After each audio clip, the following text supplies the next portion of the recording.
Ramadan tahun ini adalah Ramadan kedua di tengah pandemi COVID-19 dan kita masih harus tetap mencegah penyebaran wabah COVID untuk tidak lebih meluas lagi. Untuk itu, sejak jauh-jauh hari, pemerintah telah memutuskan untuk melarang mudik pada Lebaran kali ini. Dan keputusan ini diambil melalui berbagai macam pertimbangan. Karena pengalaman tahun lalu terjadi tren kenaikan kasus setelah 4 kali libur panjang. Yang pertama, saat libur Idul Fitri tahun lalu, terjadi kenaikan kasus harian hingga 93%.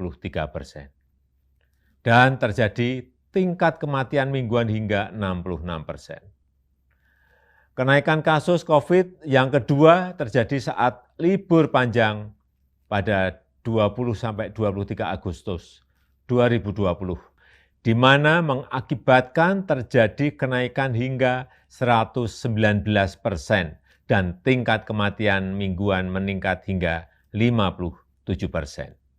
Yang ketiga terjadi saat libur panjang pada 28 Oktober hingga 1 November 2020, yang menyebabkan terjadinya kenaikan kasus COVID hingga 95%. Dan kenaikan tingkat kematian mingguan mencapai 75%. Dan terakhir yang keempat, terjadi kenaikan saat libur di akhir tahun 24 Desember 2020 sampai dengan 3 Januari 2021, mengakibatkan kenaikan jumlah kasus harian mencapai 78% dan kenaikan tingkat kematian mingguan hingga 46%. Pertimbangan lainnya adalah kita harus menjaga tren menurunnya kasus aktif di Indonesia dalam 2 bulan terakhir ini. Menurun dari 176.672 kasus pada 5 Februari 2021 dan pada 15 April 2021 menjadi 108.032 kasus. Penambahan kasus harian juga sudah relatif menurun. Kita pernah mengalami 14.000 hingga 15.000 kasus per hari pada bulan Januari 2021. Tapi kini berada di kisaran 4.000 sampai 6.000 kasus per hari. Tren kesembuhan pun terus mengalami peningkatan.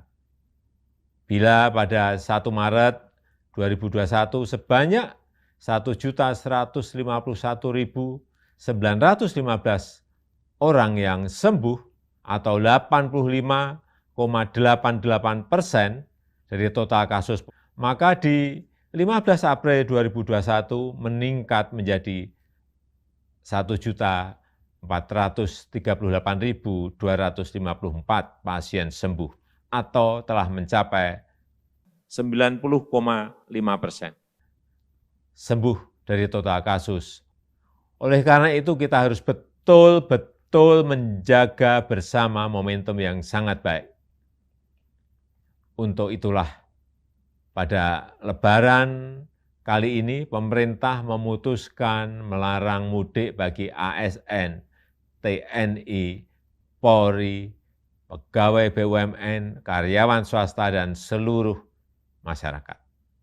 Bapak, Ibu, dan saudara-saudara yang saya hormati, saya mengerti kita semuanya pasti rindu sanak saudara di saat-saat seperti ini, apalagi di Lebaran nanti. Tapi mari kita utamakan keselamatan bersama dengan tidak mudik ke kampung halaman. Mari kita isi Ramadan dengan ikhtiar memutus rantai penularan wabah demi keselamatan seluruh sanak saudara kita dan juga diri kita sendiri dan seluruh masyarakat. Selamat menjalankan ibadah puasa. Semoga Allah Subhanahu wa Ta'ala meridhoi kita dan memberkahi bangsa Indonesia.